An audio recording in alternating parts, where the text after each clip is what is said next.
Hello everyone, and welcome to this brief recorded session on how to avoid a paycheck without really actually avoiding the paycheck.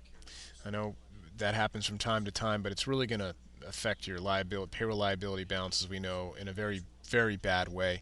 So it's best if you can stand not to avoid the paycheck. Well, then what would be an alternative? And this is kind of just a quick clip on how to set that up. So let's say for Maria, Florida here, right, her paycheck, and this was lost or stolen or somehow destroyed, and I got to reissue another, but I don't really want to avoid this because it has all the liabilities and everything's linked and so on.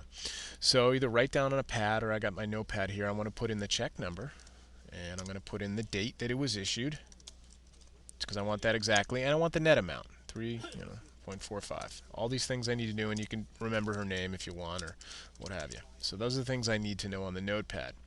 Now I'm going to go ahead and click to be printed, because again, I don't want to avoid the paycheck, but I want to reissue her another one. So I click to be printed, and I click print, and of course it's going to ask me to save the transaction, and it gives me the next check number in the sequence. However, if I look at my register, I just want to double check that I don't have a 2006, and I do. So I'm going to do 2007 for whatever reason. That's how it is. Click print, and I'm going to do 2007, so it has its own check number. Click OK, go ahead and print it, and that's the one I'm actually going to issue to her. And you can even say, reissued as 2007 for a destroyed check, or however you want to do that. I'm going to save and close the paycheck. So I didn't have to void that. However, I still want to void the amount, the actual payroll expense.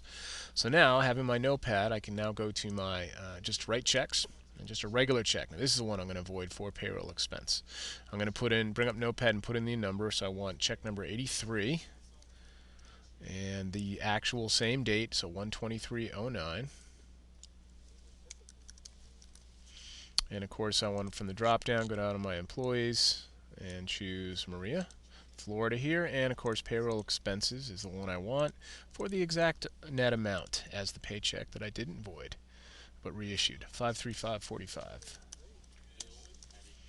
And then just put in the memo, this to void, so not have to void, Maria's paycheck.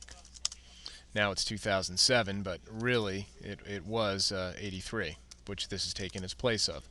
So now I can go ahead and save it. And that's number 83 now. I can go back to 83, which should be in the register. Go ahead and open it up, or open up from the Employee Center, or whatever.